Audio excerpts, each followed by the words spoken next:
All right, welcome to the September meeting of the Southampton Village Planning Commission. The main topic on the agenda for tonight is following up on the study of the Hillcrest Terrace neighborhood. When we went through the modifications of the zoning code, which the trustees adopted over the last 2.5 years, on the last items that affected some of the setback rules and some of the other rules, it came to our attention that the Hillcrest Terrace neighborhood had very different build conditions than most of the rest of the village. So the trustees at our recommendation removed that neighborhood from that portion of the rezoning to allow us to undertake a study, look at the conditions and come back to the trustees with recommendations based on that.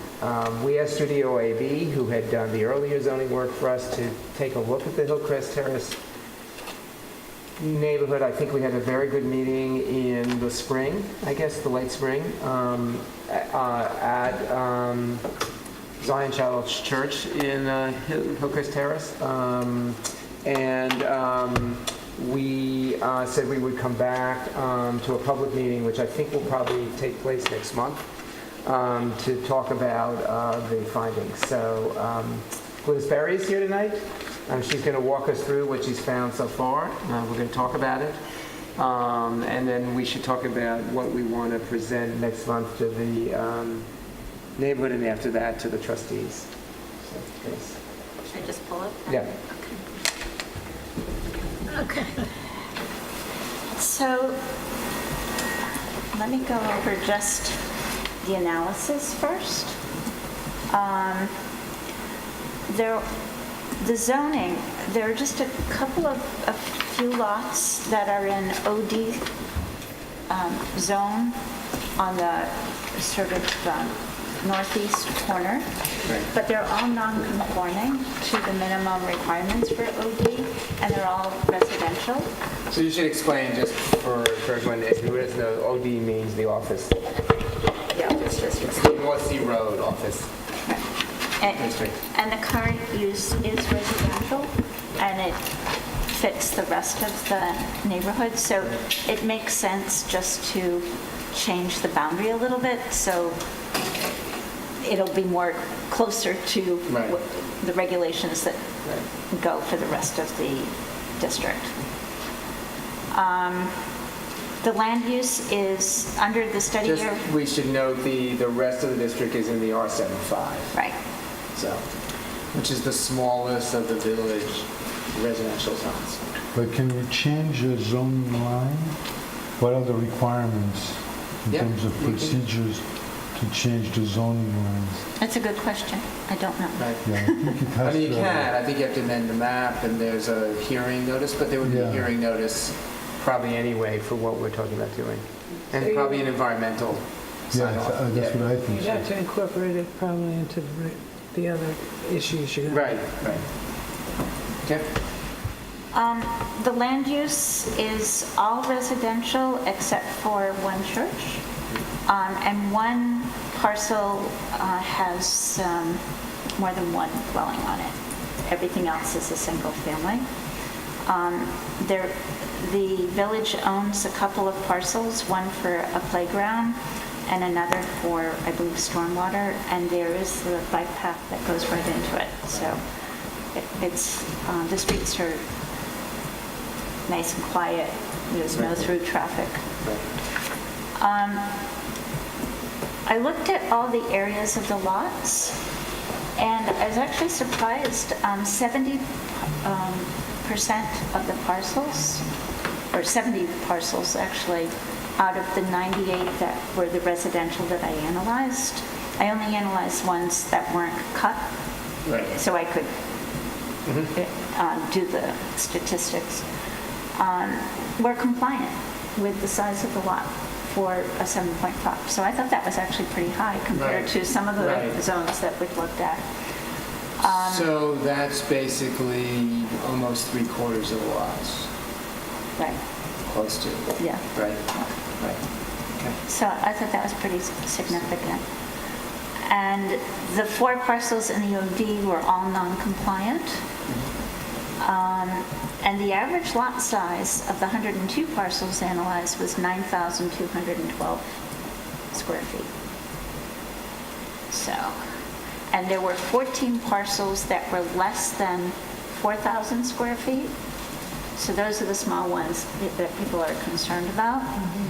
And there were 14 that were larger than 12,500, so that they were size larger than the district.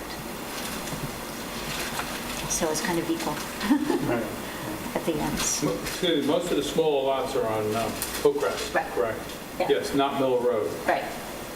Well, Miller Road, some of them are because some of the lots were through lots that were narrow. So north of Miller and Hillcrest looked like they were developed with the same kind of, subdivision, Yes.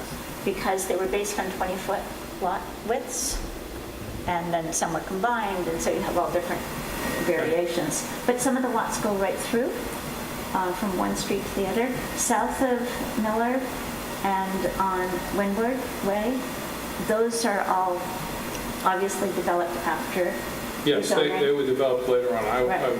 I remember when they developed that, because I grew up part of my life on Willow Street, which is across, so I knew the area. Okay, so it's north of Miller that was developed more from the turn of the century through the 60s. Right, so that would be Hillcrest Avenue as opposed to Hillcrest Terrace. Right, Right, okay. yeah, the terrace tends to be more compliant with the zoning. Lot width was a little lower in terms of compliance. 65 parcels were compliant with the minimum lot width of 75 feet. It's still significant.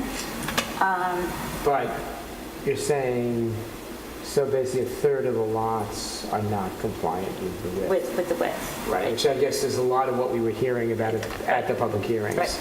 Because those lots have a very hard time Right. building anything really. Right. Yeah, so those are the difficult Right, ones. So a right. third of them are basically difficult. There's one that's not buildable.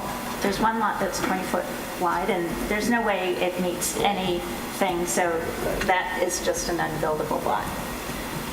There are 16 that are 40 feet wide, which is, I think, the main contention point.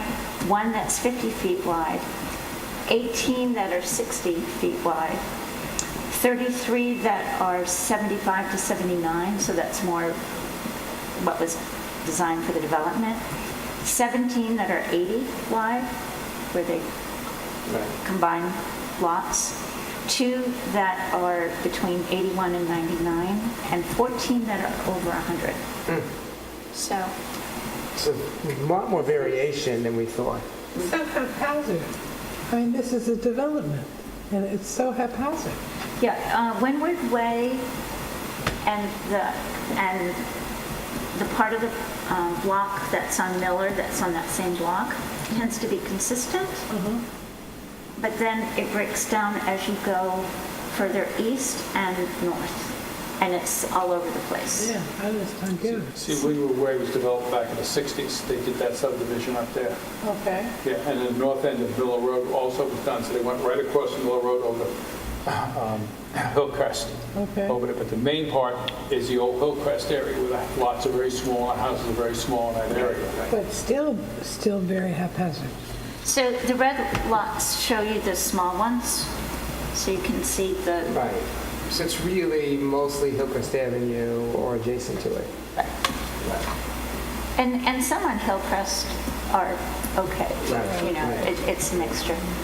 And then I looked at building size.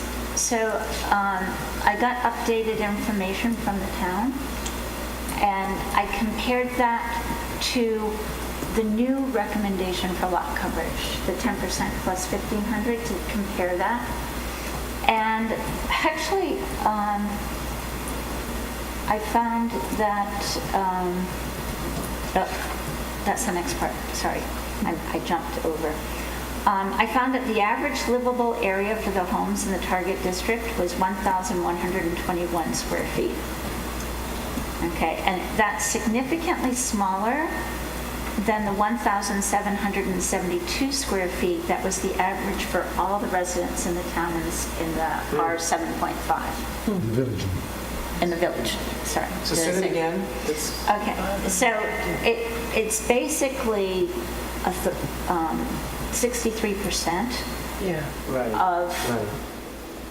so it's, basically a third smaller Right. than the average of all the homes that are in the same district. Right. So And the the village. perception that it's built differently is accurate, because the houses are smaller. Right. Not all of them, but there's obviously a big component of, Right, to get to that average, you have, right. The Yeah, houses are smaller than the rest of the Right. village right. for the same lot condition. From the for R7.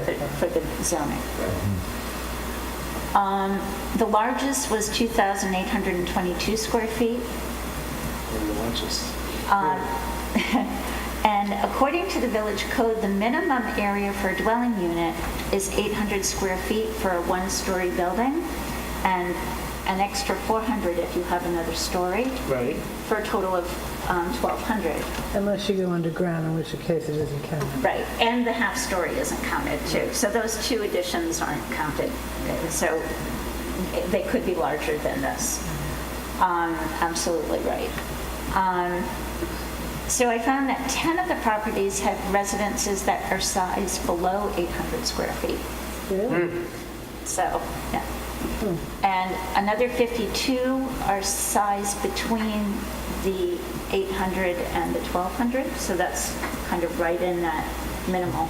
So basically, virtually half the lots are in that size range. Right, It's a lot. yeah. And there are only 3 homes that are 2,000 square feet or larger. So the infrastructure is small. And so, like, percentage of parcels by size of residence, basically 58% are in that 800 to 1,200. So they were built basically to minimal sizes. Right. Okay, then I compared the building size to what could be developed with the 10% plus 1,500. And that's assuming that gross floor area is the controlling factor. There are a couple that's not the case with the 40-foot widths, Right. but assuming that it is, which it is for almost all of them except a few. And if you did that, the current development averages 42% of the maximum level. So that's the average. And I found out that 89% of the development is to 59% of what could be developed. And there was only one parcel that hit the max, and it exceeded the max by 0.04%. So there's one that's basically built to the max under that proposed code. So there's ability for them to, They So all if we have- just extended the zoning that was voted by the trustees Yes, for the rest of the village, that would allow virtually all the All but houses. one. All but one to expand in a significant way. yes, so they could do it. they can do it. Right, So so it's not the zoning She said- itself, so the core zoning itself, you're not finding is the issue that's, So that's what you said anyway at the hearing, Right, and nobody right. listened to you. Well, now I went Right. parcel by parcel, and I've got the proof. So yes, I think the new percentage will not have a negative impact on people. Everybody's concerned that they have the ability to add a room if they want to. All but one has that ability. But so let's that's- think, if a house was currently 1,000 square feet, How large could it be under the new zoning? Well, then we have to look at the chart. Right, Because because it that's depends really- on the right, size. right, And we've got all different Right. permutations, Right. trying to take typical situations. But the width, I think in this case, though, the width might be Well, that's what I very guess much a we're gonna get to controlling now. factor, Yes, rather than the GFA. yes, absolutely. Because obviously, there's two issues here. One is the ability of people to add a room or do whatever they want to do to their house. The other is if someone wants to build a new house or significantly change a house, you know, in today's world, people don't really build 1,000 square foot houses anymore. So like 2,000 square feet is probably, or 1,900 or somewhere in that range, sort of the minimum house that anyone builds at this point. So the question is, can people get a minimum size house, I guess is sort of. Well, that's part of the discussion Right, later. right. Because I think that is a huge Right, issue on the community Given the needs to size of lots. decide Right. which direction. Right, right. And you could go in one of two directions, I Right, think. right. So, but all but one lot has the ability to expand. Right, okay. So, the lot coverage, the maximum limit of 30% applies to lots that are smaller than 9,375 square feet, which would apply to 68% of the parcels in the study area. But when I looked later on the individual lot sizes, there was basically only one condition where that 30% ruled the size of the house. Sometimes it was more the side setbacks or it was the gross floor area. So even though by the formula 68% could fall under that maximum, it was other things that usually controlled it.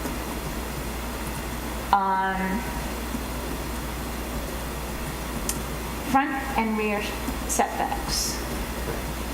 The depth of the lot doesn't appear to be an issue for the parcels, except where the lot sizes exceed 12,500. So the average depth is 120 feet, with most of the lots being either 95 or 120 feet in depth.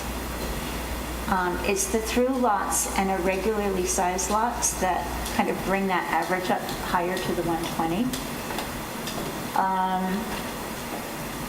Of all the lots that use a 50-foot reduction to account for the front, the average buildable depth is 70 feet.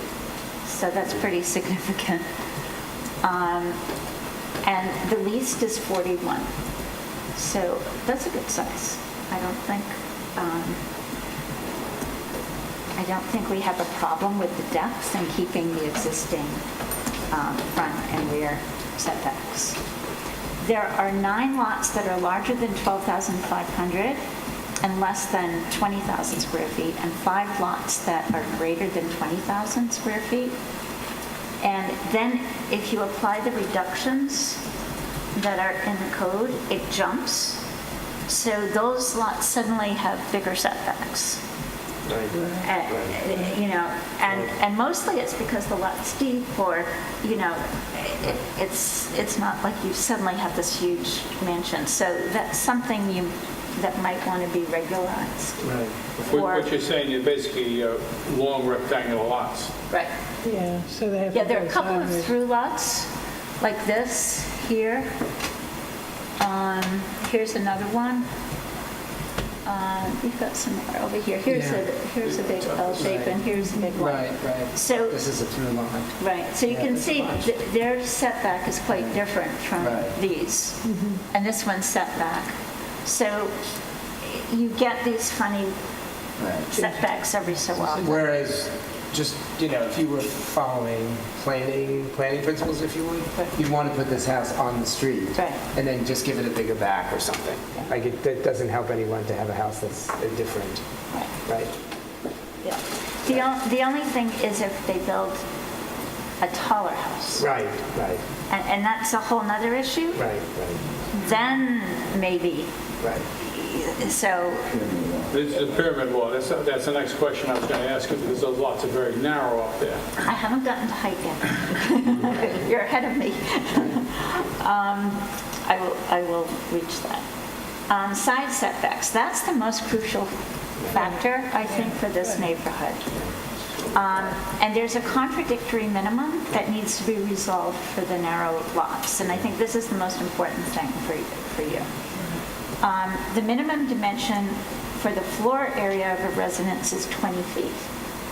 But if one applies the 4/10ths rule to non-conforming lots to a 40-foot wide lot, the minimum combined yard would be 16 feet. But if you did the 15 minimum, the house would be limited to 10 feet.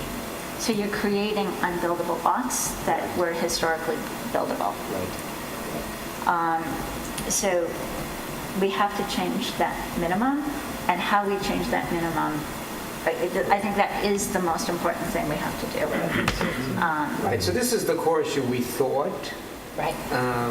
as you said, no one wanted to listen to, but the core issue we thought was that with the setbacks, you end up with a lot you cannot build a new house on, and you really can't expand a house either, Right. because you can never comply with the side setbacks. So do we exempt that? Do we ever I think we changed the exemption. Okay. There's a rule for non-conforming lots, and I think your decision is, do you keep that minimum 15? Do you just keep it as 10, or do you keep it as 10 for lots sized under X width? You know, which I was saying 50 or smaller, because then you'd have the 20-foot wider, but if you want to make it all non-conforming or non-conforming less than 75, Right. that's okay too. Right, right. You know, so, but I think you have to, it falls somewhere between 50 and 70, below, 50 and below is what I was looking at, or below 75, because 75 is compliant. And then that way, the 15 would apply to lots that were non-conforming on Right, different zoning right, districts. right. And- So, you know, where you draw the Right. line is where you meet. And the advantage of that, so it's a little bit of who do we want to help in a way. So if you provide in effect exemptions, if you would, or modifications for the side setbacks for the lots below a certain width, then you allow people who have existing houses on small lots to build something new, and given the smallness of those lots and what they can build, they're still likely to stay more or less affordable within the Southampton context of affordable. And that's very different than saying we're going to exempt everybody, because the bigger lots, clearly, when they're built on, will be much more expensive houses just by the size of the lots. So that's a little bit of, part of the issue here is who are we trying to help? What are our goals? This is some of the last truly affordable housing in the village. I mean, there's still houses selling here for $200,000-$300,000. They really don't exist anywhere else in the village at this point, and that's sort of a So it would be an exemption for lot sizes of a certain... width, I think. We call it narrow lots. Right. And the big question is, do you want it for all lots less than 75 feet wide, which would mean all non-compliant to the R7.5 district? Or would you want it less than, do you want it 50 or less, because that's where the formula equaled 20 feet? So, 60. 60? no, for lots that were 50, if I applied the formula, It doesn't work. the 20 feet crops up, which is the minimum I was trying to get to. So that would be the tightest one I would recommend, but you could go under 75 too. When 60 be the where it, at 60 it still works, but less than 60 it doesn't work. I see what you're saying, because that's the 60% of the lot Yes, exactly. distance. Right. Right. Yeah, so you could use 60 or less? Yeah, 60 or less would be Okay. where to go. But it works at 60. Heresy. At 60 it works, I but say heresy. No, you can say that. I know heresy. Less My 60 or position less. always was that we should have maintained Less than 60. previous zoning Yep. and let it across the board, because most people won't utilize that anyway, and you don't have to worry about exceptions, 60, 50, 25, whatever. Just make it 10. And That's don't worry fine with about me. it. That is another way of doing it. Yeah. sorry, say that again? Yeah. I'm sorry. To make it? Just make the minimum 10 like it used to be all along. For the narrow Yeah, then- lots. For everything. But it's only going to be applied on the narrow lots. Right. No, it's not. No, it's not. Narrow is No, defined by what? No, because You have if to you do it for go, lots. did I carry my zoning book? For any lot less than 60, If you take a different zoning You have to category, say that. if you take a different zoning category,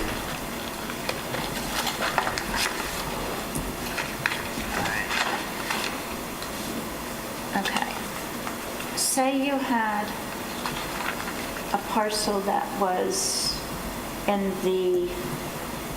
that was between 40,000 and 60,000, okay, square feet. The side total is 60. So you're saying that, and the lot width, the minimum lot width, minimum lot width, hold on. It's over 120 for the R20. It's 200, I think.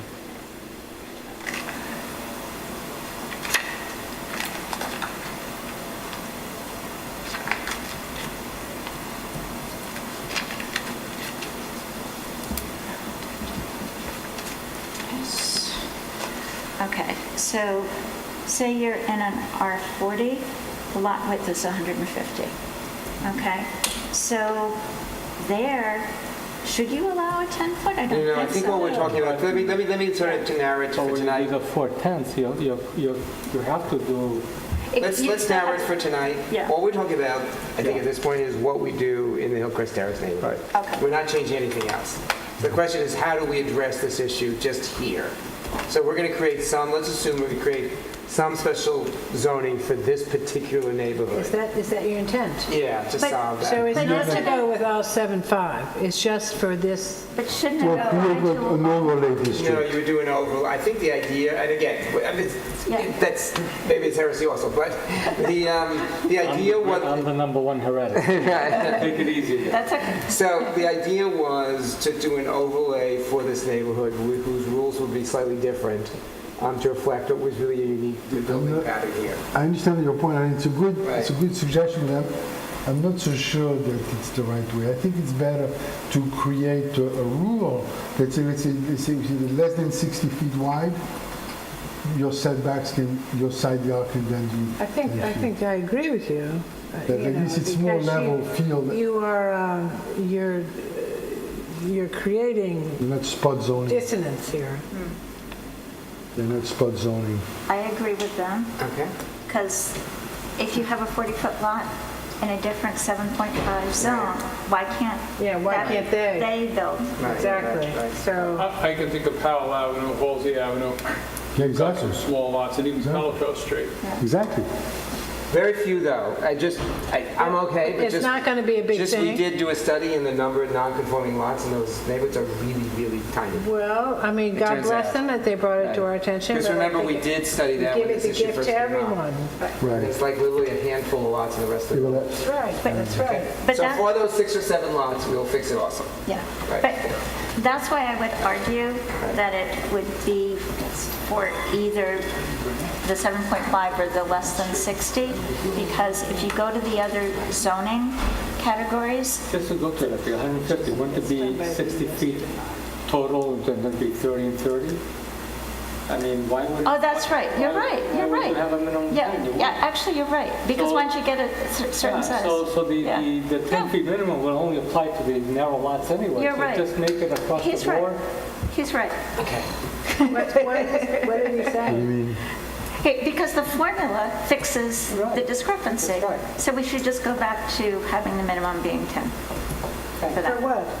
Let's No, do a study. no, I don't agree with it. For what? No, I don't. he is no, right. no, he's right on the R40, but Right No. across the board. Because Can I it's- make a suggestion, just, Okay. guys, I feel really strongly about this. Okay. We're just talking about the R75, period, end of story. I'm not We're opening not up all going the zoning. backwards here. I don't want to open up all the zoning, I really don't. Don't We've open been up through a all lot the of- zoning, you But we're not even asked. asked by the trustees to look at that? Yeah, We just- just asked to look at the Hillcrest Terrace Yeah, neighborhood? but by looking at this, we saw that there's really a rule that does not make sense. and you can apply the rule and go back to the 10 feet and fix The the building department's problem, having and it enough- won't affect anybody else The anyway, building except department's people having that do enough it. trouble with the new zoning as it is. I don't want to confuse them yet You're not going again. to confuse them, you're actually going to simplify, that's all. Okay, my own feeling, for what it's worth, is Let's my respond. my For what you preference. told me, I was Right. right, so I mean, I'm not saying you're wrong. I'm not saying you're wrong on the topic. I'm just thinking. Why don't we just respond to what we were asked? Right. So in the R75, we would reduce it on narrow lots to 10, Yes. which would allow them then to comply. Okay. And if somebody figures that out in their head, Right. good for them. no, it should be across the board, Somebody as I said else from the beginning. Other part of all the village along. who also has a narrow lot. Sorry? He's saying, well, if you let Hillcrest have that, why can't I get it? But that's what Paul said. Yeah, Well, but the that's the, 75. there's not a lot of R75 in the village. And in fact, when we looked at that neighborhood, which is really, you know, Peltro, Pulaski, Van Brunt, Halsey Halsey, You know well, something? there were very, very few non-conforming So lots. no, that doesn't make sense either, because now zoning is not by R75 or whatever, it's by the size of the lot. And that's how the 4/10 rule is applied. So if you start saying only in the zone 7.5, you could have a narrow lot in a zone 12.5. But it's different when it's in a different. No, it's not. Still, No, a but- no, I 12.5 think is it- too narrow. I think it- no, but I think it's right. It doesn't So, matter. so- If so- any lot that's less than 60 feet, that's it. Okay, I It don't doesn't matter. agree, It doesn't but matter it's- which zone it's right. in. And it's an asterisk and it's an exception. Exactly. If a lot in narrow lot. So instead of making exceptions, let's go back to the 10 foot and it's solved. I'm not. No, Not doing that, No, we're not doing that. Everybody's taken care of. I don't agree. I actually don't agree. I don't because either. I think a 40-foot lot in a neighborhood where there's 3-acre zoning is very different than a 40-foot lot in a neighborhood where it's all little houses. I just think it's different. I don't think it's the same, and I don't like rules that just sweep across, and now we're dealing with the result. There isn't a one-size-fits-all. And it's not what we were asked to do. What we were asked to do was look at Hillcrest That's not the Terrace. point. We weren't asked to I reopen think Paul has a the... point. I understand your... Can we I'm not move on? disagreeing on your point on a substantive basis. Can we move That's on? not the point. The point is if you're trying to resolve the problem and that's how he resolves it, then it's fine. It's not... But it has unintentional consequences, I'm No, it afraid. doesn't. Can we move on? That was fine all along. Please? Okay. Okay. But so can we get back to Hillcrest Terrace? Because that's literally all the trustees asked us. It's just, I hate to keep pointing it out, but we were asked to look at Hillcrest Terrace. So in Hillcrest Terrace itself, if you change the side lots to allow 10, would that solve most of the issues that people have? Or are there other things that need to happen? Yeah, you didn't get to height or anything. Right, we need to talk about height, right? Right. And I'll blow your mind on some of Right. this. Don't do it. They'll throw me out. No, the height, it's limited to 30 feet for lots less than 20,000, and 33 for lots 20,000 or larger in this Right. district, if you have the angled roof. The pyramid law impacts the height near the boundaries, protecting neighborhood properties from the invasiveness of taller buildings. I actually think it works in this neighborhood. Granted, it has some impact because people are forced to have the second floor go in, Right. but the houses are consistent with that design. And I think if you take that away, you're going to have But- buildings that are looming Right, over right. these smaller neighbors. So keep the pyramid. I think keep the pyramid. And in the front, at first I was thinking maybe we could exempt the front, but I don't think so. Because if you look at the houses, they're designed to fit. Right. And there's a coherence to the neighborhood. There is definitely that. You know, so I would keep it. I think the pyramid law was made for this kind of situation. Okay. So, I think it should be pointed out also that you can also, if somebody's going to build a brand-new house within the zoning and whatever exemptions are applied, they can always build below ground. Yeah, but I think in this neighborhood, that's true, but the more relevant issue here is, how does someone get a decent-sized ground floor even in these houses? So I agree they can build underground, but that doesn't really solve their core issue. I'm not talking to them about solving their core Right, issues. right. All I am doing is giving them the knowledge Right. that is Right. an opportunity Yep. if they want to take it. Right. And I think it should be part of it. But once you build underground, then you put window wells, then you start to go infringe into the side yard. Which is allowed. Well, that's something we should look at. It's allowed now. Yeah, it's allowed now. Anyway, it is, if you're going to build a new house, it is a consideration that you have available to you. Right. And I just think that people should be aware of it, Yep. that's all. Yep. Okay. Basically, most of the development happened in the 60s, and the houses are predominantly ranch houses. So 55 are ranch houses. 3 are raised ranch, 13 are old style, 7 are cottages, 9 are Cape Cod, 6 are colonial, 3 are bungalow, and 1 split level. So, and I thought I counted how many were two-story, and it was very few. Yeah. Oh, I think it was in the last section. No, that's fine. Only 15 Right. 15 are two-story. Of the 98 you looked at. Yeah, actually 102 when I added 102. that, yeah. Right. So that's the big opportunity there, obviously, is to gain the second floor. Well, that's what I'm going to argue about. So, basically the homes are predominantly single-story. And I have little pictures, and you have little pictures in front of you. So, then I talked about the changing codes, and I analyzed the differences and what was allowed, like I kind of did before. So I did new charts based on all the lot sizes. I figured out which was the controlling factor for each of the lot sizes, and the maximum total area allowed for each of the sizes, the typical sizes. And then I looked, if you change the width back, I took 50 or less, but we could change that to 60 or less. Less than 60. Right. Or I would do 60 or less. Right, then- right. And then, and so basically, the change I was recommending is going back to that 10-foot minimum for the smaller lots. And if we do that, then there's no change for the 40-foot wide lots with the 10% plus 15, because the limiting factor was the setbacks. So the max that they can do is 1350 plus your half-story and your Right. basement. These are all just considered the actual measurable gross Right. square feet. And then after that, it jumps up to 1975, and, Right. the differences are, usually around 10% of what's allowed with that 10%. So I actually think there's no reason not to apply the 10% plus 1,500 to this neighborhood. In fact, my question is, why would we give it to this neighborhood and not Right, the right. others? Well, there's no, well, You know. the reason and I don't think it was the decision, I don't want to speak for the trustees, but I don't think it was a decision not to apply it. It was a decision to hold it back until we understood the conditions here. Because the feeling was there was some reason that development was very difficult here. I think what you're saying is your study's showing the major issue is the side yard issue. And where that, And- and I think the other thing that some of us appealing to it is right now, without solving the side yard, you almost are pushing people to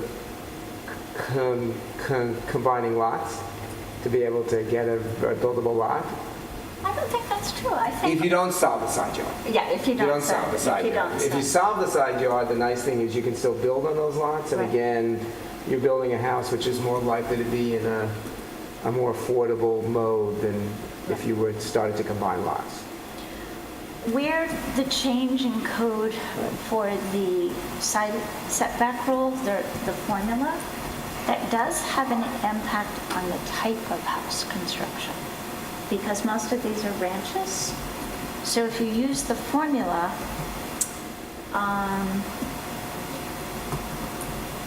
There are some that get smaller. And so the main one I thought what could be a factor is the compliant typical lot. That was 75 feet wide by 120, because those are the ones that mostly have the ranches on. And if you look at that, the house width would go from 55 to 30. Or if you didn't, yeah.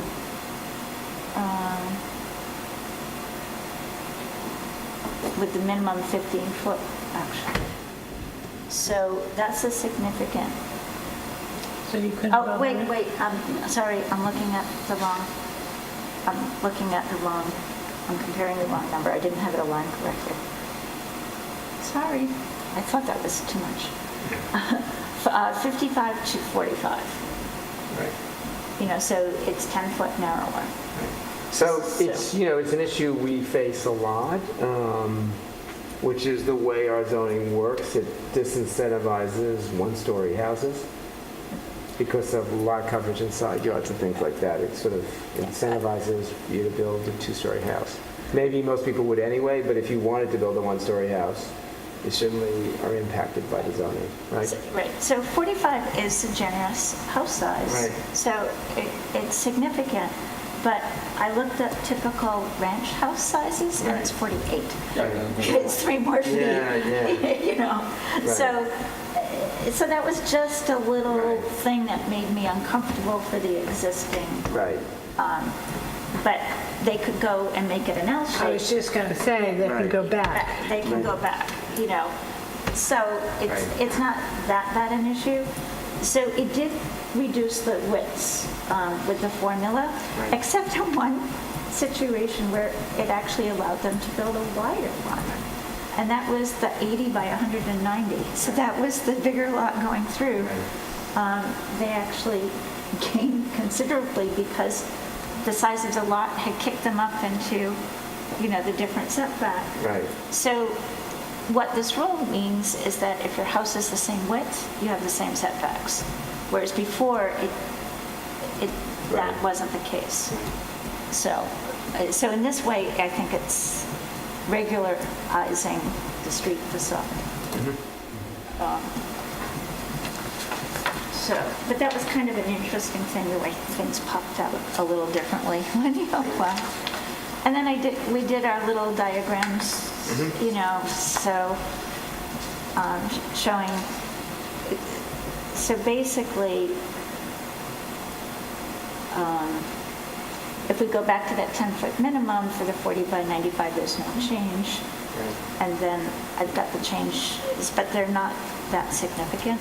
Like I said, from the other, it's, and we looked at it as all single story as well. So one, we maximized the one story, and then the other we did with 2 story. Right.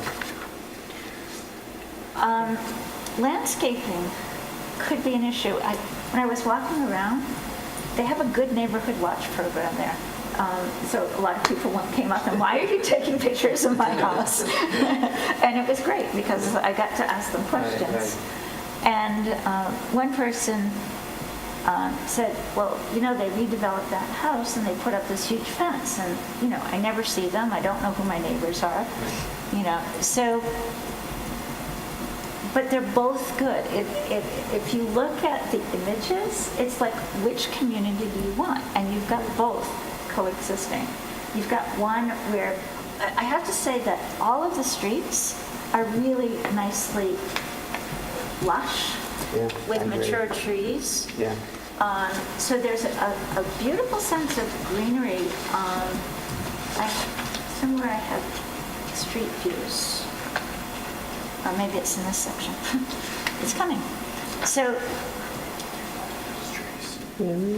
yeah, no, there are a lot of mature trees. I And, said, I remember when they planted those trees. Right. oh, yeah. Yeah. So there's I really like the feel of the neighborhood. Yeah, yeah. It's very much a neighborhood. Yeah, it feels It's like lovely. a neighborhood. And with so little traffic, people walk in the middle of the road, Right, you know, right. it's very comfortable. Right. And so there's a difference between the open front yards with trees and bushes and whatnot, and then the people that are building hedges, and some of the hedges are low, and then where you can see the peaks of the houses, and they get a little higher, and then you've got these some that are huge walls. And I think I have, like, this is funny with the small ones, with the, most of the people have hedges separating, but they've got hedges in front, and then it's sort of split. And there was one that was totally, oh, this one, you know, you couldn't see anything, even the car, Yeah. you know, it was just totally blocked off. Right. So the question for the community is, do you want to restrict height of hedges or not? So what you're saying is the neighborhood has a very nice, which I agree with you, a very nice open feel at this point. It's sort of what sort of makes it unique is it feels much more like people are interacting in that neighborhood. And is that something they want to retain and Right. try to keep And as the maybe- neighborhood begins to change? And maybe they do it by block, you Right. know, Right. because I think Hillcrest is a little more under control Right. that way. But Miller is the one where you get those really tall hedges. right. And those are also the bigger lots. So Yeah. the people who are developing the Right. bigger properties are totally cutting themselves Right. off from the neighborhood. So is that something they Right, care right. about? Or, I mean, they have an attraction. It's Right. part of the nature of Right. this village to have those big hedges. So, Although it's, you know, it's funny, it's more recent than people think that's always the case. When we moved onto my block, you could see from the corner of South Main Street to my house. Don't do that anymore. Not that long ago. You could see all the way, there was no Yes. hedging from South Main Street to my house, which is almost Little Plains. The whole block was just open, basically. It was very nice. Now, and that was, I thought the character of the block. Now there's, you know, you can't see from my house to the next house, let alone South Main Street. So I have a question. Yeah. The landscaping or that idea, could that be something that the neighborhood itself does? In other words, not, I mean, that they develop a covenant? That Those they, covenants are very hard to enforce, just so you know. Personal choice, really. In New York State, they're very difficult to enforce. That's why so many of them moved into code. But the question is, I think that's the question for the neighborhood, is what do they want? yeah, do You they know, care? Putting aside us, what do they feel? And about maybe this? Right. the majority likes the tall hedges. Right. I have another question. I look what's going on Halsey Avenue. I look what's going on Halsey Street. There used to be all local families there. There are very few local people left. Right. And it's a matter of time before it hits Hillcrest and the rest of that area. And it's going to hit them. It hit every other neighborhood in the village, and it will hit them. Oh, yeah, I agree. And that's a good segue into value. Right. I mean, one of the things that's keeping it local is the smaller houses right now. Yes. Right. Yeah, exactly. So if you look at the value, the average assessed value, this is the assessed value, so it's going to be lower than the market, but I can compare it to the other assessed values, so it's a good thing.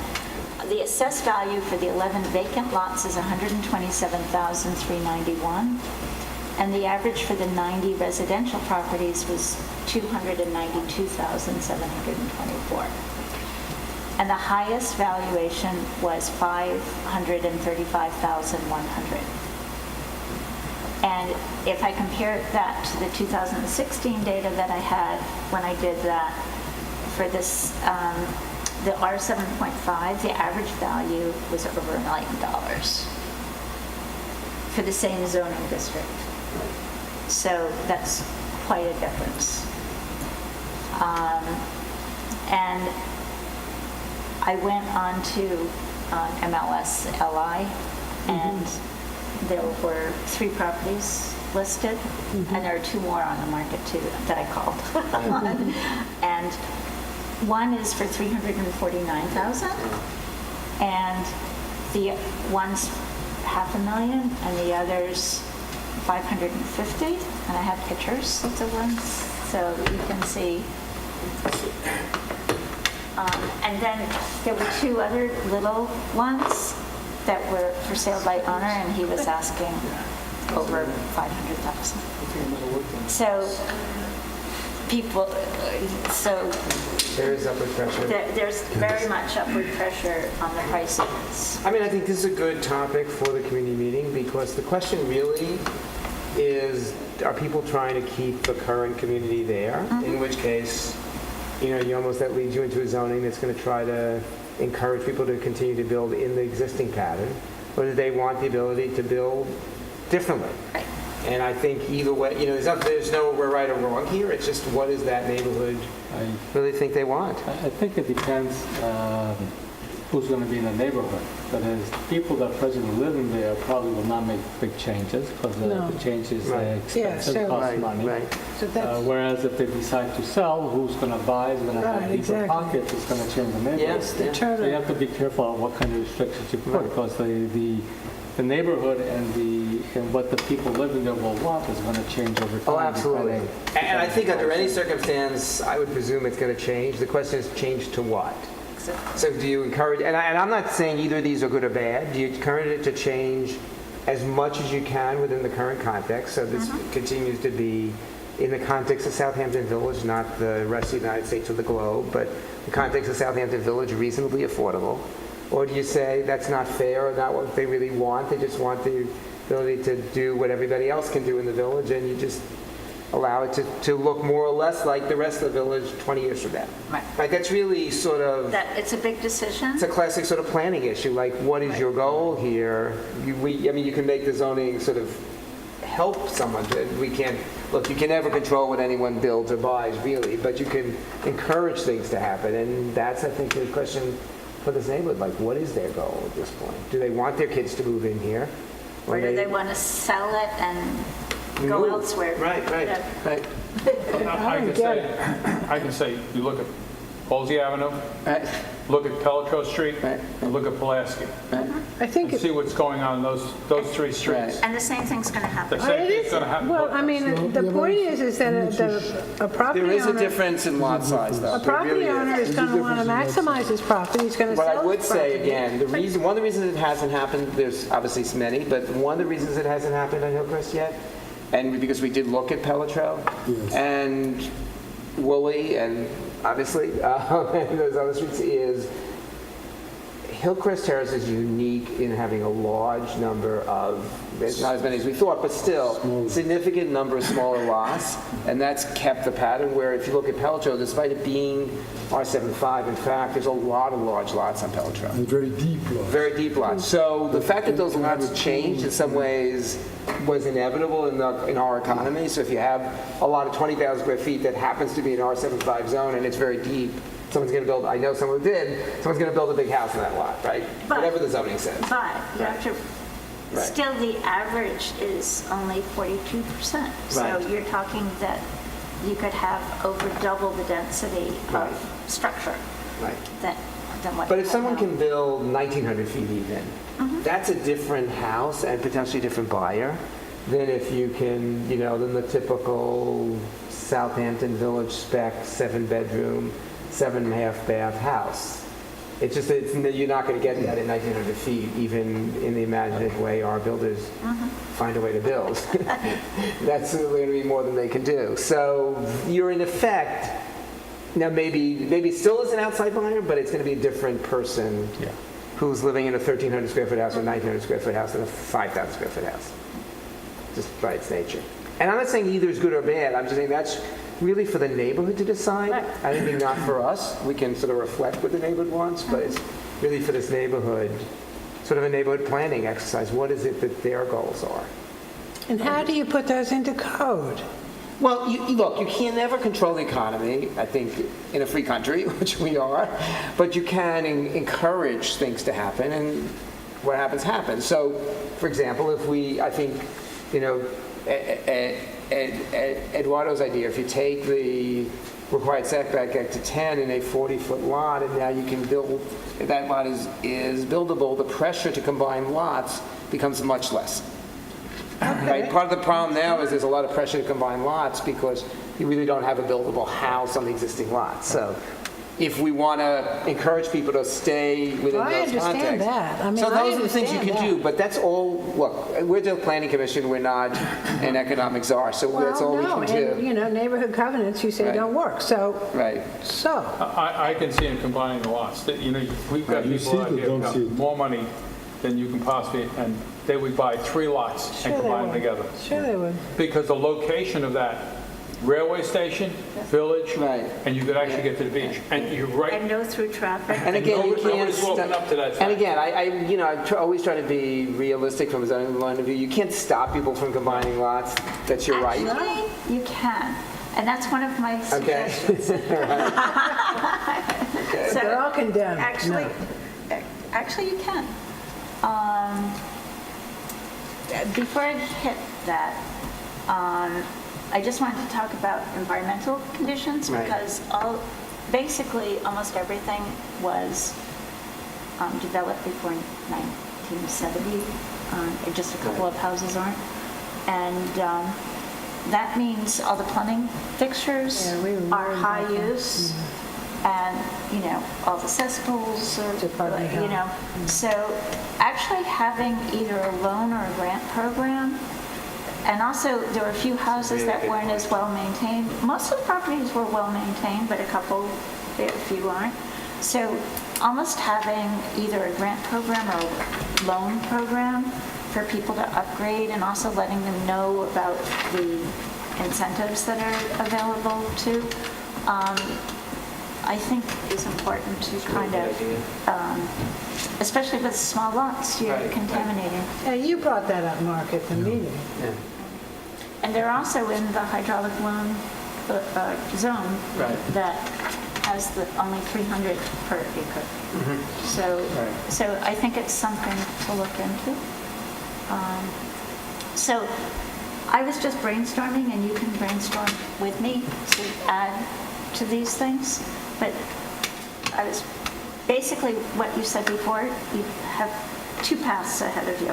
Just let it go the way it's going, where it becomes more like the rest of the village? Or do you try and maintain the smaller scale of the neighborhood and try and keep it more affordable? So these were some of my ideas, and please add to them. We already mentioned about flipping those few parcels, changing that minimal side setback to 10. Preservation of small, affordable, and low-rise structures. If the community wishes to preserve the low-rise scale's character, the following might be options to consider. If no action is taken, I don't think you're going to be able to. Do not allow parcels to be merged.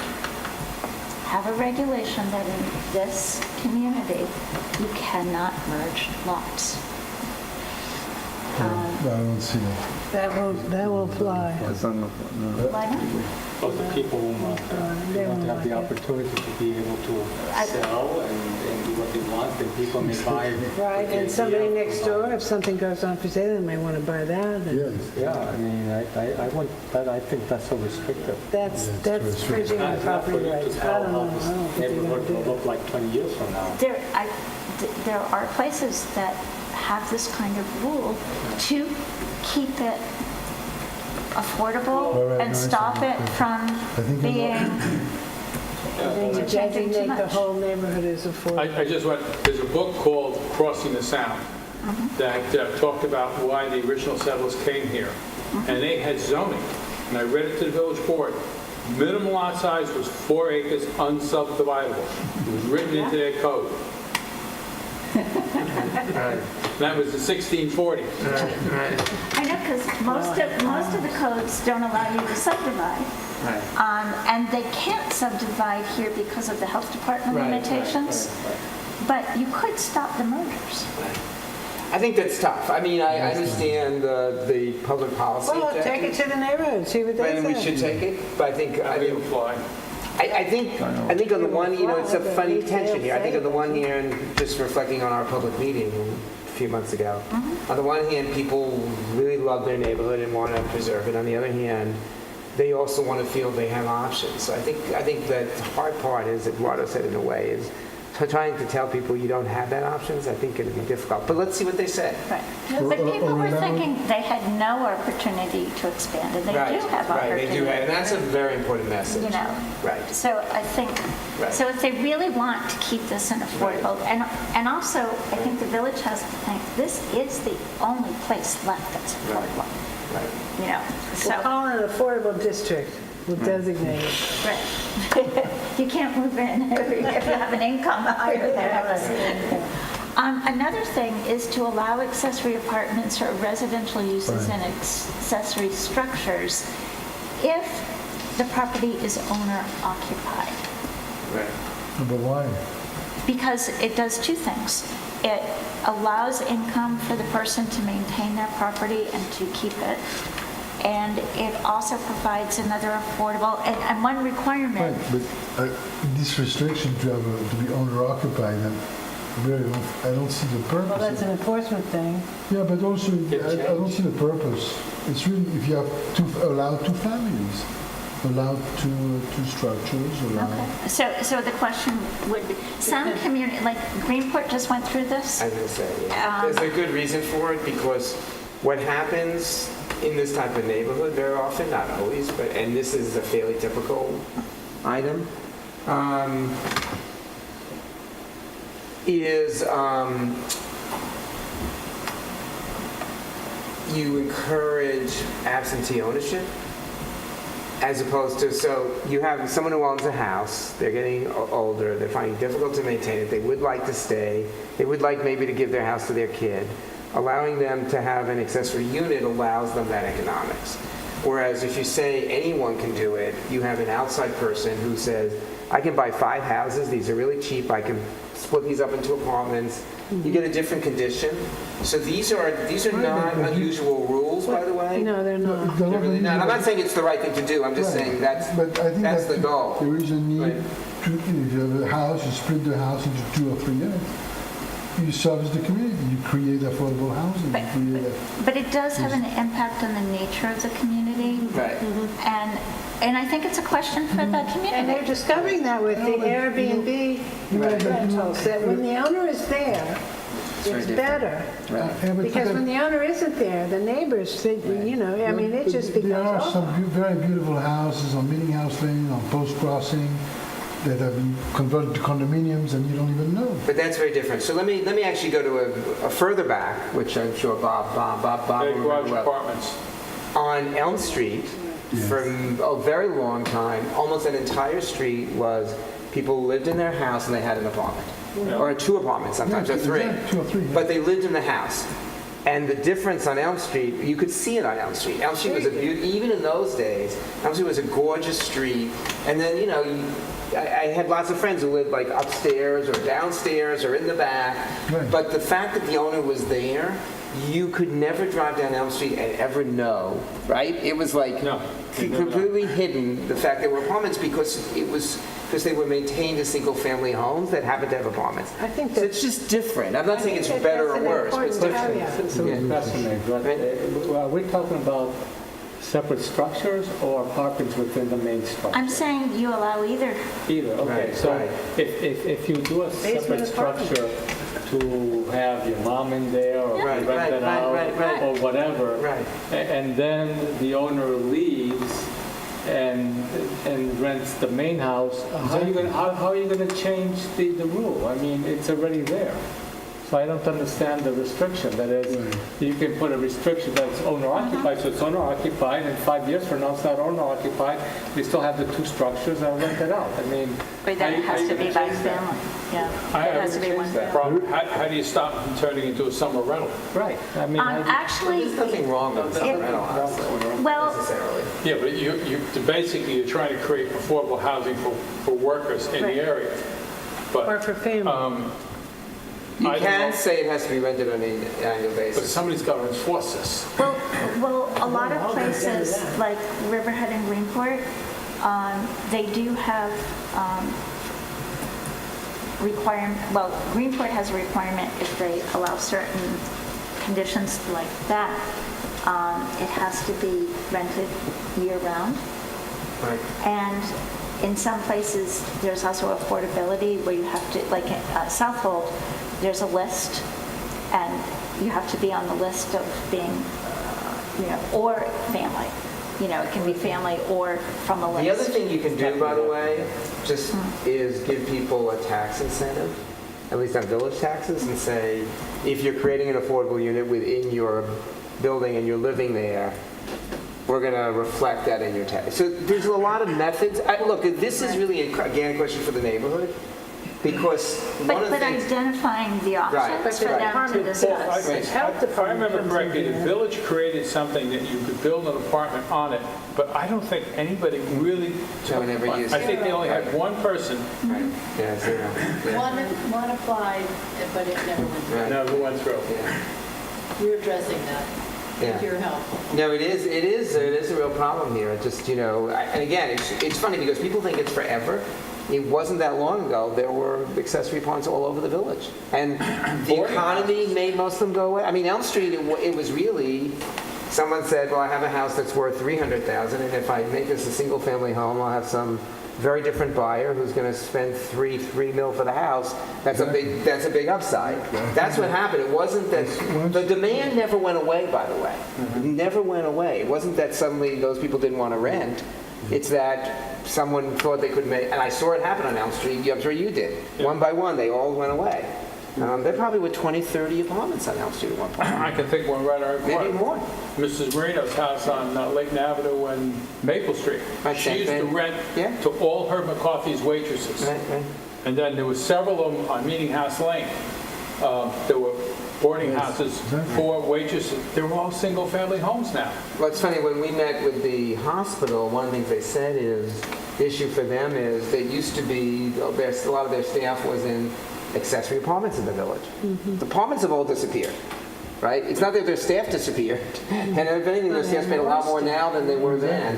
It's that the accessory apartments literally disappeared. So it is this constant issue we deal with. But again, I think this is great, and I think this is sort of ways we can engage the neighborhood on what is it that they want to be able to do. But accessory apartments are not legal in the village anymore, right? You can't have that. Only if it's Basically, yes, grandfathered. correct. So this would really be an exception. Are you going to present this So to maybe the we should have it. I mean, you Right. sound like I'm it has a getting your good thing. feedback on what you think I should present. No, but I mean, Yeah. that would be good. On the town, the accessory apartments are limited to 2 bedrooms. Right, Oh, that's fine. right, which is fine. Yep, that makes sense. I have one last, other than the things we talked about, would be to limit building height throughout to 1.5 stories, but in return, or give them an option, but change the setbacks then, if you keep it to 1.5. I agree, because that's a very, very, close neighborhood. And if you start putting 3-story houses in there, you're definitely... 3 stories, you won't be able to. The pyramid law does not allow You'll it. never You get to can't 3 build 3 stories. stories in the Mark, village. somebody will find a hole in it. Have an area. No, in that neighborhood, it's going to be, I think you're talking about 2 stories versus 1 or 1.5. Well, the Cape Cod is... Well, I'll give you 2 examples. This one is what was done elsewhere on, it looks like narrow lots, and the bungalows, so that compares. And then this was done recently, and it's totally different. This one, Those are nice houses. this one. Right, So you might get more of that style right, coming. right. So the question is, do you make the whole place a 1.5-story Right. place, but you change the setbacks so you give them more area on the ground floor? Or do you give them an option that if it's limited to 1.5, then they get a different Well, side that's really the setback? question. What I was saying before is, for better or worse, our zoning basically Can I see the other? incentivizes people to build like this Right.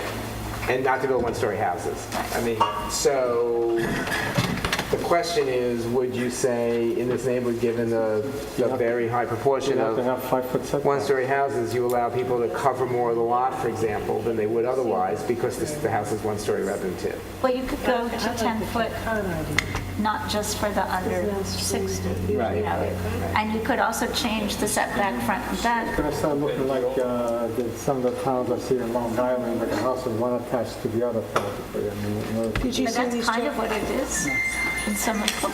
well, not as, Yeah, I mean, you still have setbacks. right. Right. I mean, you're So gonna it- end up with 5-foot setbacks. So anyway, those are, if you can think of other things, Right, but that 10-foot minimum is Right. the key Well, one. that's critical. Yeah, I think that's important. It's a great study you did. Thanks. Very nice. yeah. It's very impressive. I'm always interested when you look at something, what it tells you. Right, Because you always go in with, you think you know what it is, and Right. then it's not quite what it is. right, right. Well, between the side setback and the health department, the Yeah. plumbing and Right. those are the two. I mean, maybe here we could do a pilot program with the health department where they allow two houses to connect into a single IA system.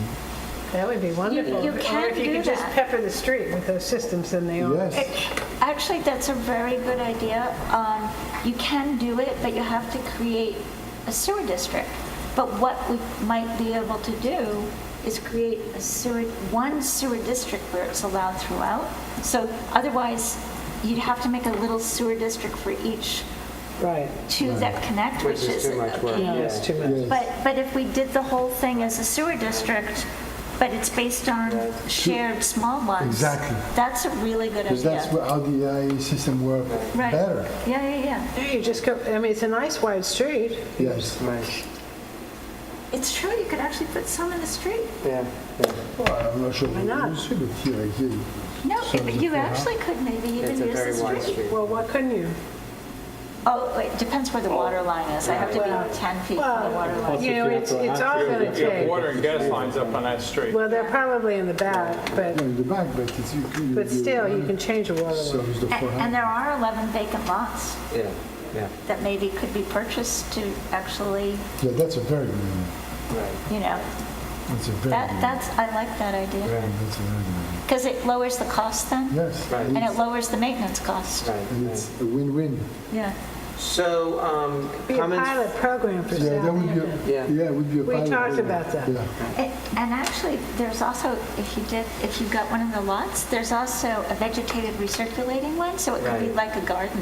Right. It wouldn't look just like a, Right. That's true. yeah, Could make it could make it a community garden. yeah, yeah, Yeah, yeah. yeah. I'm serious. Yeah, make it a community garden. It's a very good And you idea. can plant it with natives, and it could be a whole little Yeah, culture. it's a That's very what Sylvester Manor did. Right, So it's right. that same Yeah. concept, and you could have them feeding into Right. that on one of the lots. So comments, questions from the audience?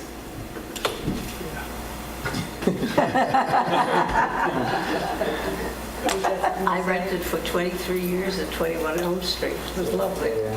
And Mrs. Hudson was there Yeah, yeah. at first, then we took the whole house, yeah. It was a It was a very sweet little house.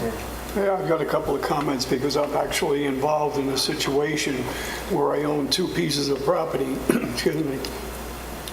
And I had to mortgage my front house to build a house on the other piece of property which is connected to it, where my son lives. And he inadvertently built an affordable, I shouldn't say affordable, an accessory apartment so that his cousin could live there and stay in the community. Like I said, I mortgaged my house so that my son couldn't afford to stay here because he was going to leave. So having owner occupied may not be the best Right, right. option. But then on the other hand, I think there is a legitimate reason to say that you need somebody as an oversight over that property. Right. Now, in my case, I'm within eyesight of that. So maybe you can make an accommodation, not necessarily to say they have to make, the owner must live in the main building, but they have to be on an adjoining piece of property or something along those lines. Or in the neighborhood, like if they Well, I don't know. Or in The the further you town. get away, the worse you get, because now they're not watching over it anymore. But if you could think about having a different accommodation for somebody that might be very close by, and you don't want somebody living in New York City renting something out here. And then the other thing is who you rent it to. I think you can put restrictions to make sure that you're renting the accessory apartment to either somebody that works in the community already, who is a local person, somebody that works for local government or the school district or the library or something like that, or at least as a preference to those people. That's why some places do tax incentives, because it's a way to do that. So you say you can apply for your village taxes to be exempted up to X% if you can show that the person renting it works for government, works for the hospital, Right. whatever. The idea is to make accessory apartments, affordable apartments for these people. It's not to bring in new people into the community necessarily. It's to help preserve the people that are either here working or here living or trying to stay in the community. I mean, that's just my opinion. And the other thing is, if somebody wants to, say somebody gets the right to make an affordable housing, and I think you should have to have a permit to do that legally. The requirement of somebody even living by, you're afraid that they may rent both of them out. Well, I think what you have to do is make sure that no matter which one is rented out, you need a permit for it. Right. So the permit process could keep the main portion, or whatever you want, however you establish the law, from renting out both of them at the same time in that sense. I don't rent to my son. He's living there, but he's not a Yeah, renter. but I don't think that the restriction to necessarily the owner occupied is really provides anything to the community. I think that, landlords they will take care of their property. I mean, I'm not sure that there is such an advantage to have this owner-occupied rule.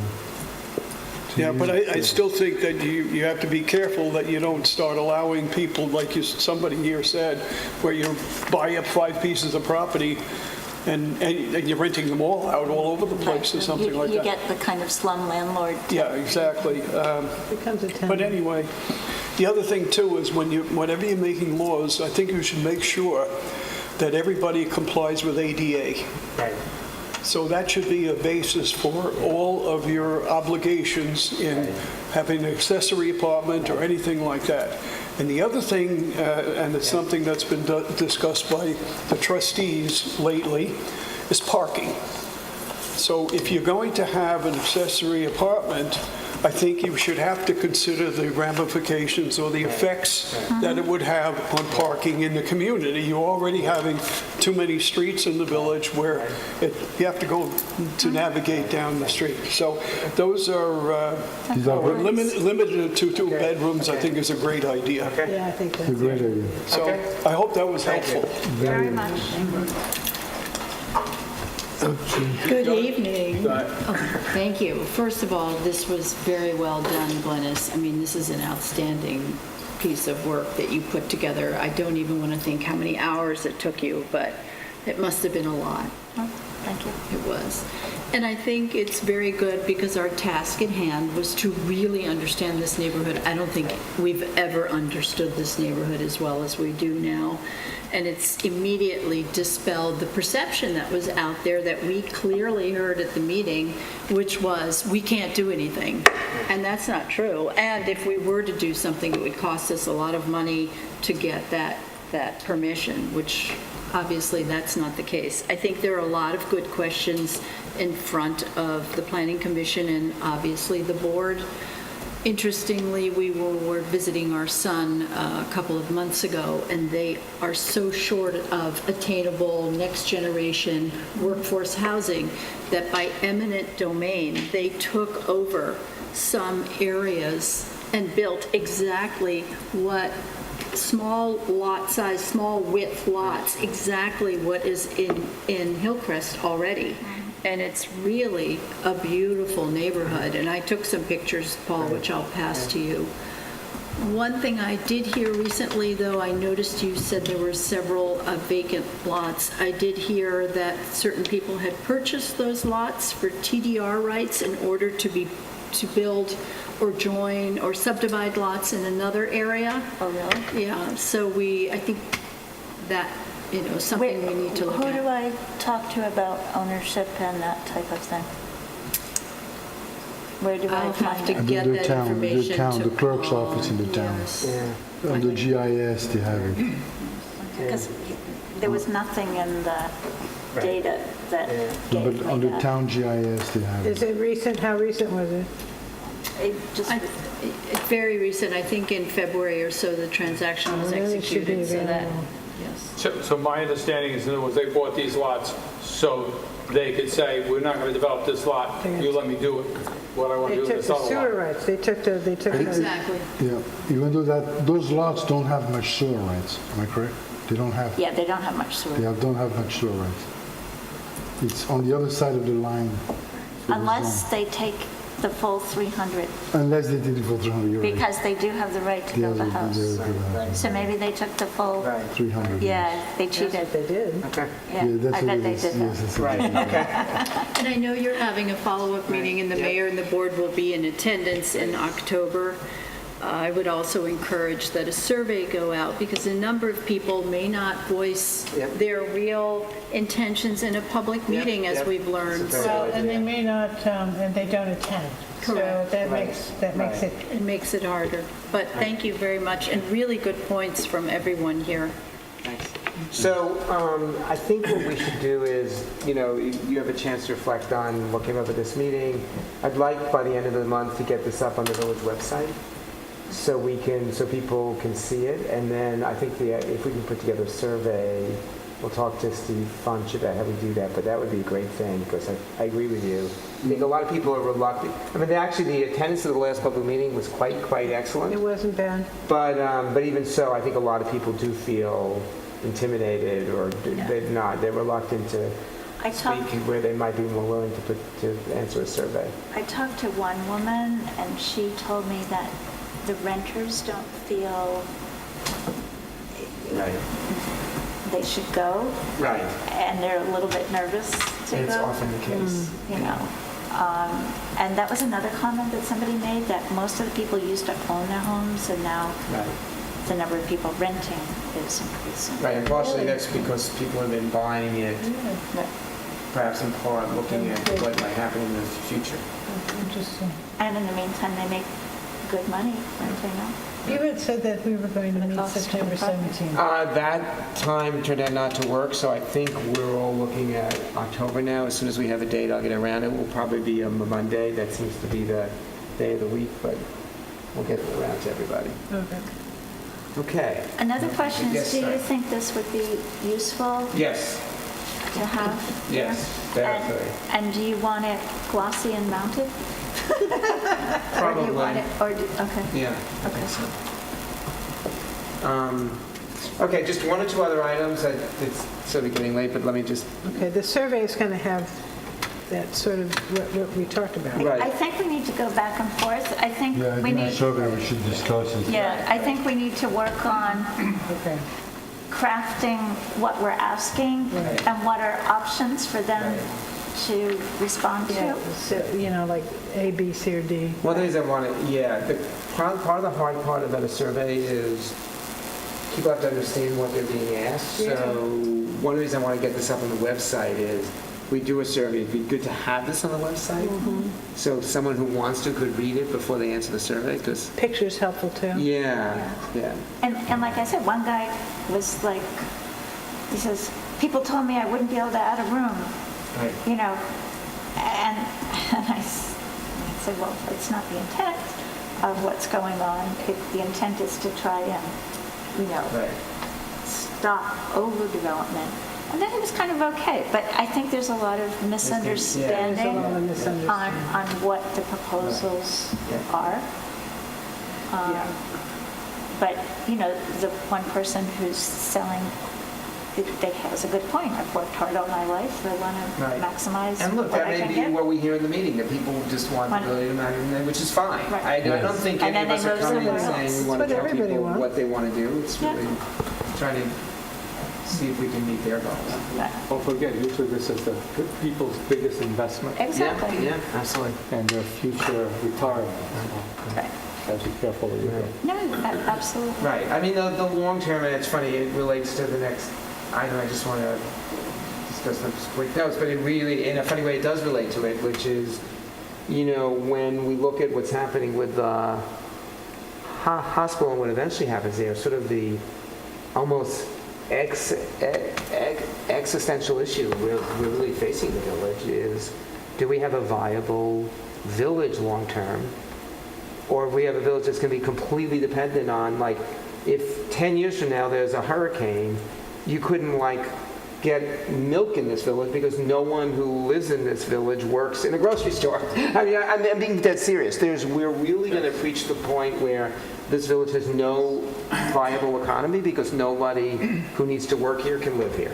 And we're quickly, and that's really, so when we talk about places like Hillcrest, you're absolutely right.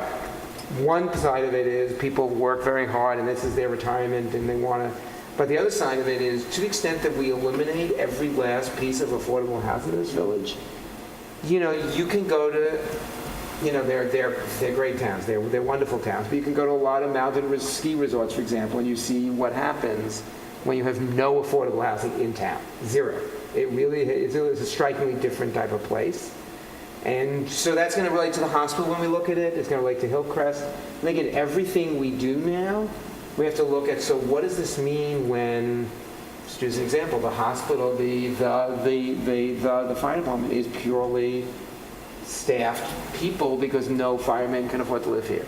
When every store here has to pay people to commute from Islip, what does that mean long-term for this village? Because we're going to approach that given the economics that's happening in the residential. So I bring it up because it relates to Hillcrest, but it also, so the hospital, at the last meeting, which again, I apologize I wasn't here, there's a lot of conversation. I just want to go through the hospital asked us to just review what sort of the legal status is. Everyone's aware of it. So let's see if I can explain this. So there's a Southampton Hospital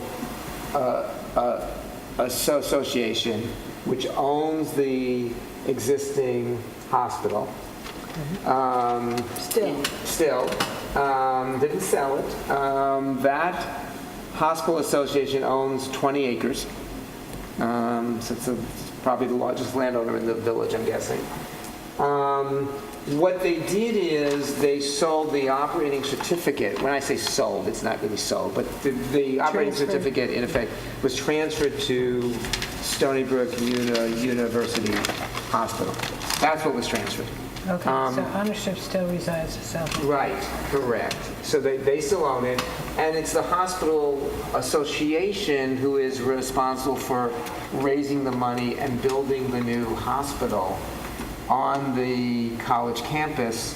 And what went through the legislature a few months ago was a lease of 14 acres to the hospital association to build a new hospital on that site. So they're looking to get money for this so that they can afford it. Not clear. They have a $250 million budget to build a new hospital. That money will either come because it's donated or will come because it's the sale of property or some combination of both. But nothing's been determined at this point. They haven't started the process, the official process. I think they started it very early in the planning process. I mean, one thing that's been a major issue for them generally and is getting worse is their ability to house their staff. Yeah. And it obviously has an impact on medical care because if your doctor lives in Islip and you have a heart attack, you're probably dead by the time he gets there. So it's a real issue, and that's why they own all those houses, to sort of have some staff. So they have some staff that's always living right near the hospital for emergencies. And also in the summer, there's additional staff brought in to handle the bigger neighborhood.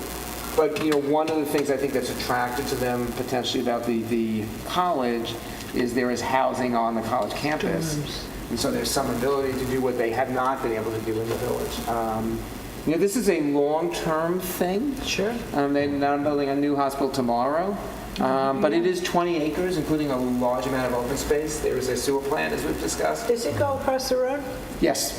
They own the land on Meeting House Lane where, I'm sorry, not Meeting House Lane. Well, it's Old Town Road and, I apologize, Old Town Road and Wickabog. Where the helicopters land, that's theirs. Okay, And where they have the party in the summer, that's all their land. okay. So it's a large amount of land. None of that complex where the doctor's office No, is. they are also, yes. Yeah, well, some of it they own, some of it they don't own, But but, most of it they own. right. Most of it. And I think it's likely, and particularly the way medicine's working now, so what's happening with most hospitals now is they want doctors to either be in the hospital or immediately adjacent. So, if, for example, it's very typical now when you build a new hospital, you have doctors' offices in the new Now I hospital. know what they're doing. Right, for all the reasons we know. So that's likely to happen. So I think you have to assume for our planning analysis that most of those buildings on Meeting House Lane will change because doctors' offices won't probably remain there. So there, I think we've had a very good start. The mayor's done a great job of sort of introducing the issue to the board and the administration, and they're committed to working with us to put together a plan, to put together a study, and go through workshops and try to come up with a viable plan. So I hope sometime in the next 2 months or so, we'll get something out. They're going to sit on the committee to help us pick the team. And we'll start to Can you deal also with it. consult the planning board? Yeah, well, we will be, absolutely. I'm just going through, the meeting we had with the hospital. I don't want to get through a whole conversation about the hospital today. Just wanted to just review what the hospital wanted us to report. So that's, I think, just as an amendment to what we This is discussed. 5 years, you think? 7 years? 5 years? 5 years, 10 years. I mean, it 5 takes a years, long 10 years. time to plan and build a hospital. I understand. It really does. So They've it's got not to get all the, first thing, they've got to get designed, they've got to get all the permits, Right. and then they've got to raise the money. right, I see 10 years. You see right, 10? right. No, I see 5. He sees 5. Unless somebody comes up with a lot of money. Well, we've got people who have a lot of money. Well, we're in a funny place. I mean, Anybody someone wanna could bet? write a check tomorrow for Yeah. $250 million and they could move.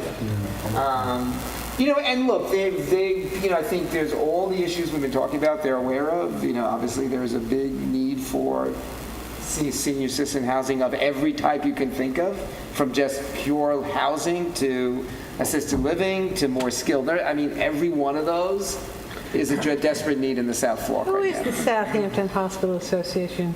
There's a board of directors, a not-for-profit. They are just, They are a 501c3? yeah, they are the largest employer in eastern Long Island. Well, I'm just So concerned. just, How I many want to say that people? one more time. They're the largest employer in eastern Long Island. The economic impact in this village when they leave, if you just took that they're site and not said, leaving. we're going to make it all housing, you'll feel the economic But impact. they're not leaving. But you have 1,200 employees who, buy lunch and, shop in stores and run to CVS and do everything. But they will eventually. They are leaving. They're leaving. They're not going to be in the middle of the village. No. So if someone goes to the It's like college the Parish campus, Art Museum. and you felt, I think most merchants in the village would say when the parish left, they felt the economic impact, right? I mean, it's just people leave. Well, I think they've been doing a great job with the art center. Yeah, and that's hopefully we're beginning to recoup some of that. But if you take 1,200 employees and you move them several miles away, you're going to feel. So that's one of the things we need to all think about as this plan develops: is how do you deal with these 1,200 employees who leave, and then how do you fill that? Because the there's an deli on opportunity. Hampton Road's going to feel that, right? Well, there's an it was- opportunity to keep some of their staff there. Right. Have the road to it. Right. That's right. So just that's so that. And then I just want to comment on one other thing. There've been some questions. We've got some inquiries. So and Joe or other people who I think were there, feel free to jump in. But we don't generally comment on individual applications, but we did several years ago pass.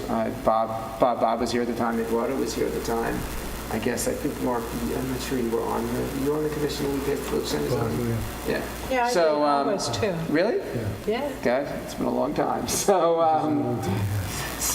we passed the village center zoning, which was the zoning and design guidelines. And that's part of the village code, and we're having the first buildings come in. It took a while that sort of used that new zoning, which is great to see. That zoning sort of both has some rules, and then it has some things that are not rules, but as we call them, guidelines. And I think the intent was that those guidelines, for example, we were encouraging shared parking. That was a major goal, and access to that shared parking.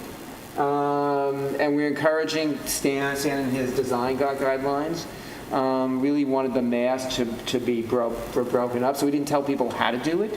We just said you should break up the mass of the building. But I thought there was a limit. There's a limit, right? There's a limit. Right, there is a limit, but that doesn't mean everyone should build to the limit. It just means that's the most you should do. Right. But I thought that, I'm not sure that it's being respected. Right. So just, I think as a general sort of guidance, and just want to get the feeling of the commission, I think we might need to put that guidance out there again, that our intention was at the time, I think, but again, Eduardo, you were there, anyone who was there can tell me I'm wrong, that the boards would then take that and say, okay, these are the design guidelines, are you meeting the intent? It's not just... But those were not just guidelines, those were actual requirements. Well, right, but the guidelines are, in some ways, they are absolute rules. Yeah, like you can't go, so let me use a dumb example. You can't go more than 60 feet. Right. But he also says, within that 60 feet, you should try to break up the facade. Right. So what a board would say is, okay, the rule is you can't go more than 60, but if 60 is just unbroken up, are you within the spirit of the guidelines or not? The rules didn't say that you have to break that up?